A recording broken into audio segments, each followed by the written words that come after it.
Hey everybody, Rob Arnold here, and you know me as the cymbal guy at More Music, but I'm also the coffee guy. I'm the coffee pusher, as you might say. And this is my new show, Coffee Talk with Rob Arnold. And today my guest is guitar shop manager Ed Sein. Ed, Hi. thanks for joining us. Thank you very much. So let me pour you a cup of coffee here. So we've got a French press of some Seattle's best. I thought I'd spare you the death wish today. Well, I'm excited. This is definitely going to be a step up from the normal swill that we have to drink in the guitar department. Cheers.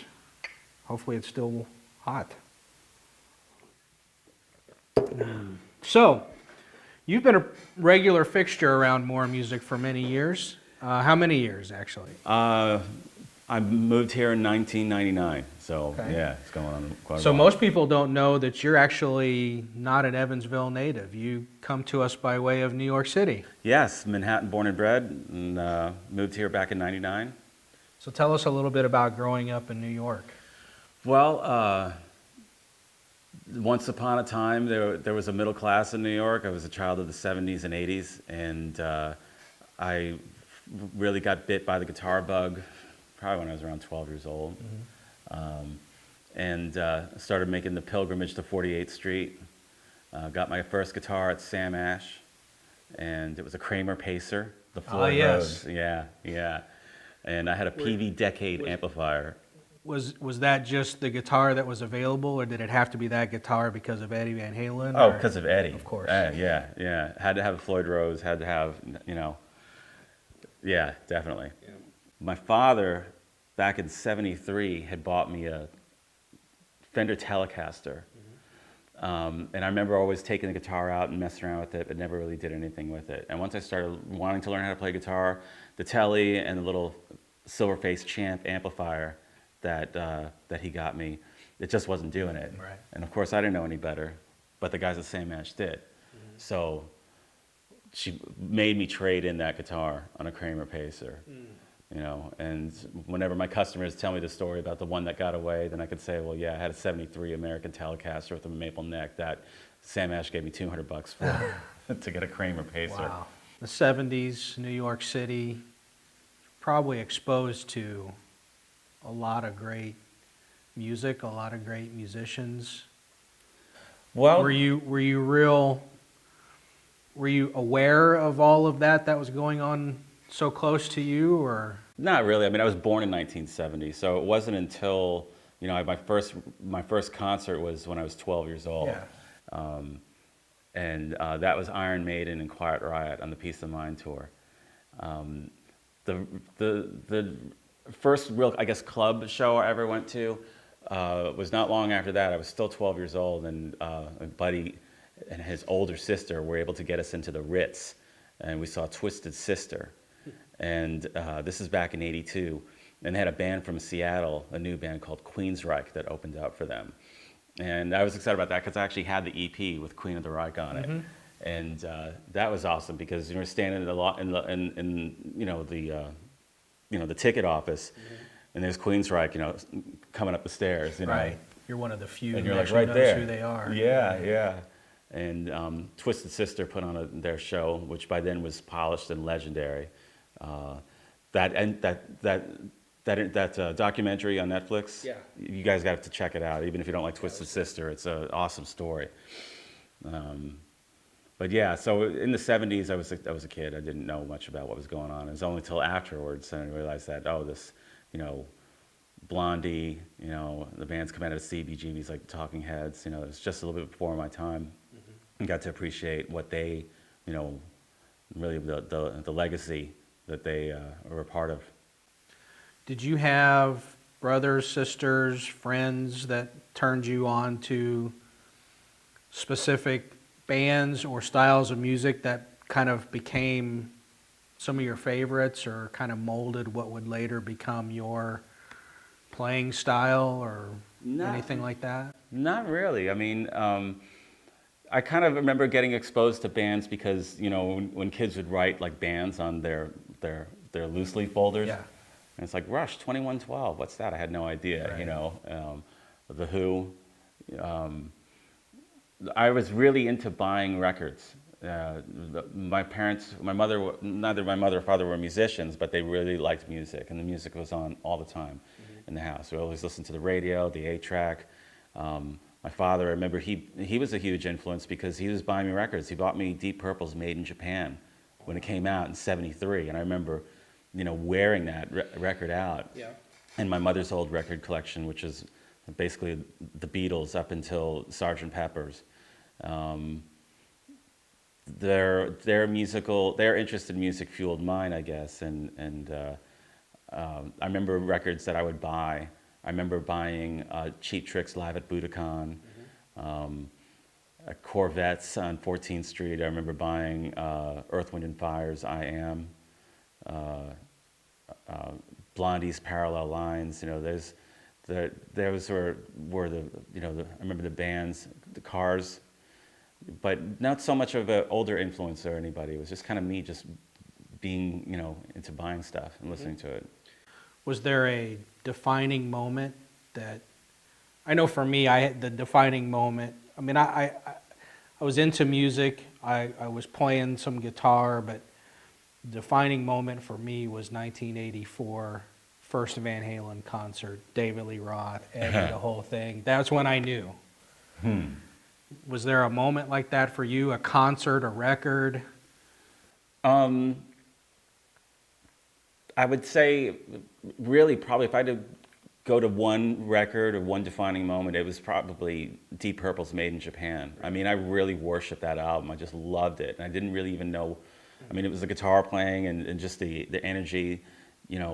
Later on, when I bought Machine Head and listened to the studio recordings, I was like, this has got nothing on the live version of Highway Star, And when I first heard Van Halen, that was also a game changer. That's really what got me into all right, I want to start playing guitar. Yeah. Because I was already really into rock and roll and music, but listening to Eddie and Fair Warning, that was the record that really that I really rallied around. Yeah. And when MTV first came out, there were 3 videos, and they're from that tour. And they're on YouTube now, but that's where the live version of Unchained, the live version of So This Is Love, and Hear About It Later. And at the end of Unchained, there's the flaming gong. Oh, yeah. No one does a flaming gong anymore. No. That has to come back. Someone's got to do it. Dave Grohl maybe could pull it off. So, fast forward, what brought you to Evansville?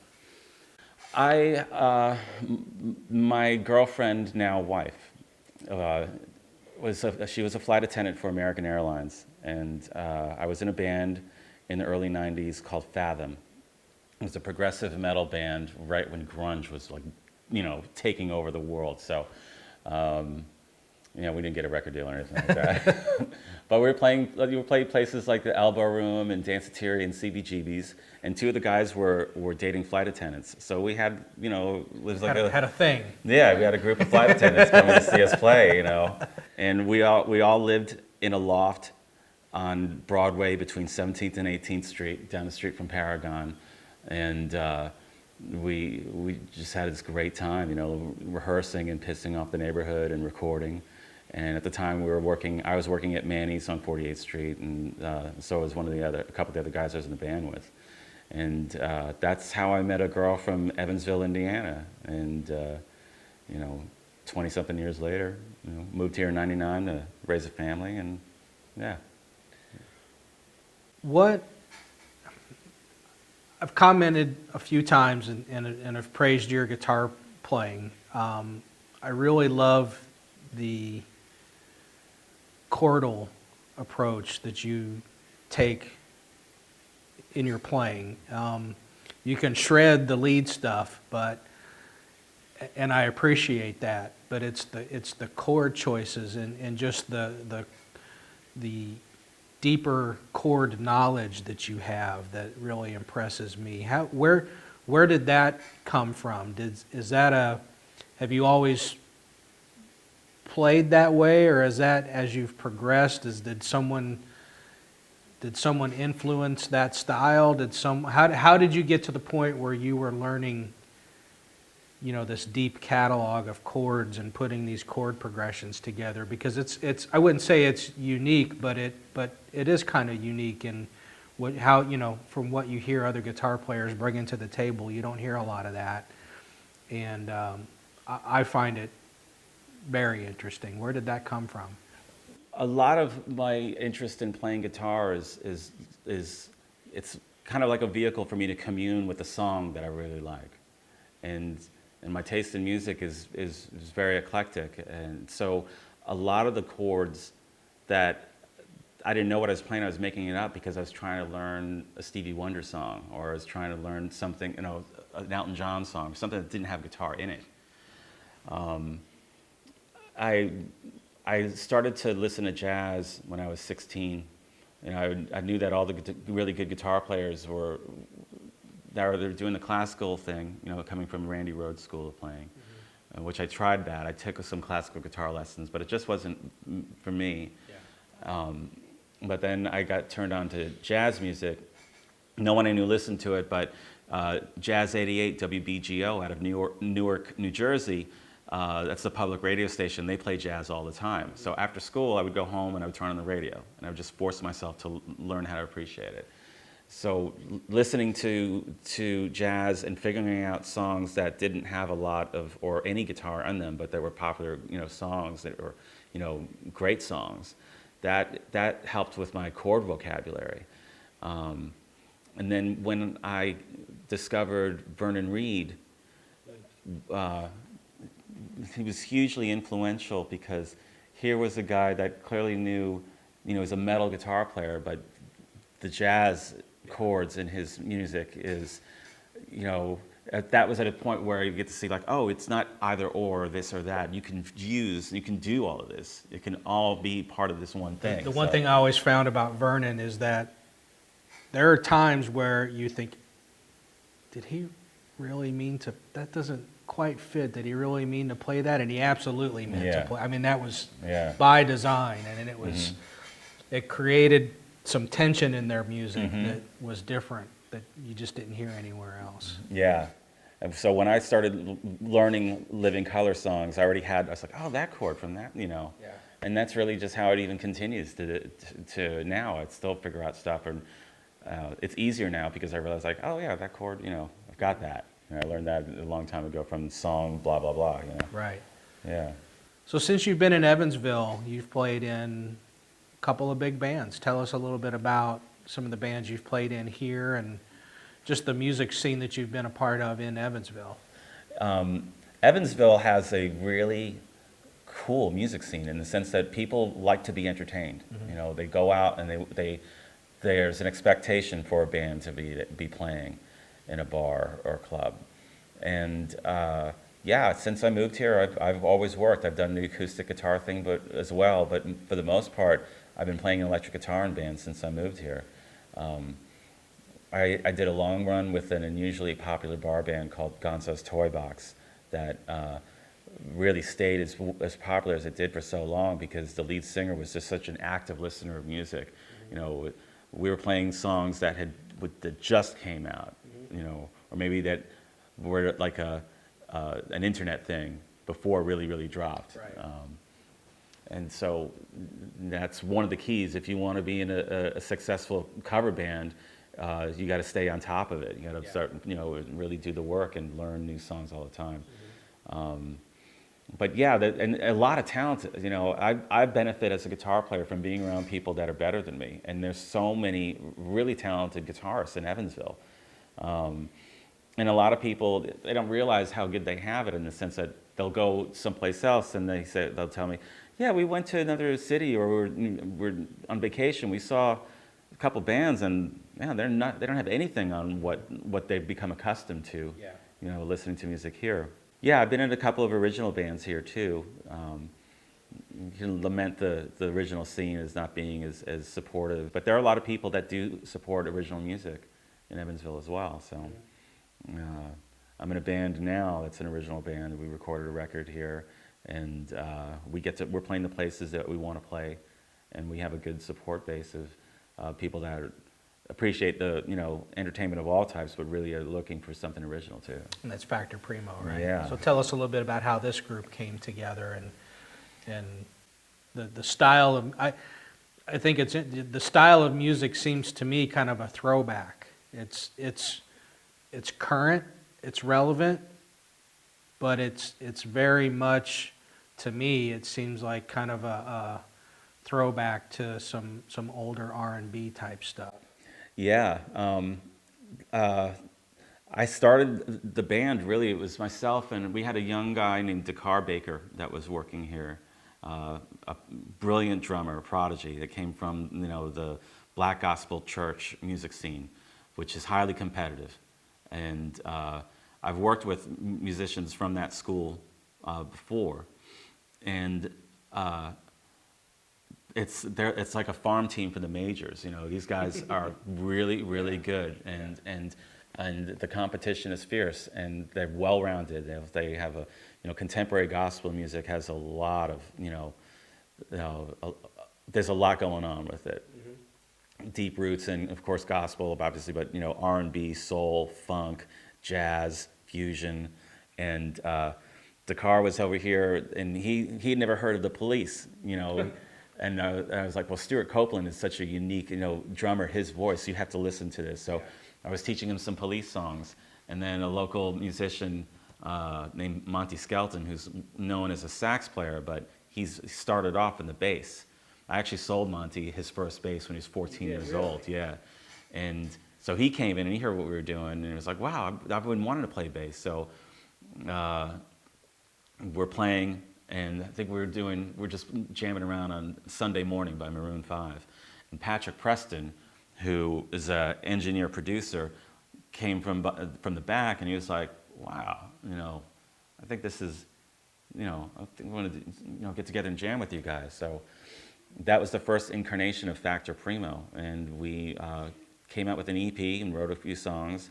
And now the band consists of myself, Patrick Preston, and Chasen Little on drums. And the music that we've come up with is really unique. It is literally a fusion. Contemporary R&B, with some definitely soul, and what's great is that coming as a rock and roll musician, a rock and roll guitar player, the performance-ship, the performance value, the musicianship that I'm able to bring with my flavor works with this, with where they're coming from, because it's also, contemporary gospel music has a lot of, people are putting it out there, they're making a statement. And so it's a nice blend, and I get to do things that I wouldn't normally be able to do, as playing in a rock band. It's fun. I've seen you guys. It's fun. It's entertaining. It's refreshing. You guys have a good time, and again, I think it's the perfect band for you right now, and you're the perfect guitar player for this band, and your approach, and again, this chordal thing that you do. This is a great outlet for that. It's perfect. Yeah, thank you. These guys write on the keyboard, so what's cool is like, all right, I have already this experience from, transposing things written on the keyboard to guitar, and it's just, everything about it feels perfect. Tell me, before we end here, what do you see yourself, where do you see Factor Primo continuing on for a while? Do you have some other goals musically that you would like to achieve in the next 2, 3, 5 years?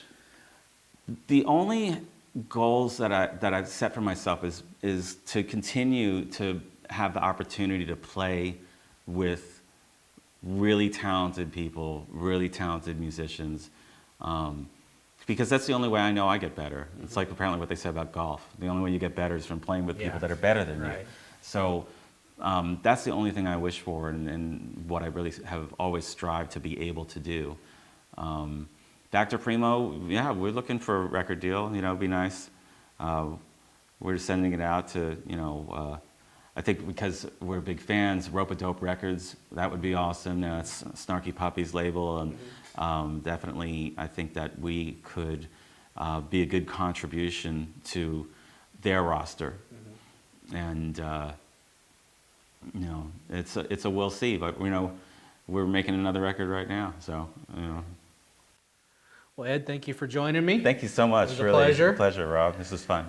Thanks for checking it out. Again, I'm Rob Arnold. This is Ed Sein, and you've been watching Coffee Talk with Rob Arnold, pre-recorded live from More Music in Evansville, Indiana. Thanks for joining me. We'll catch you next time.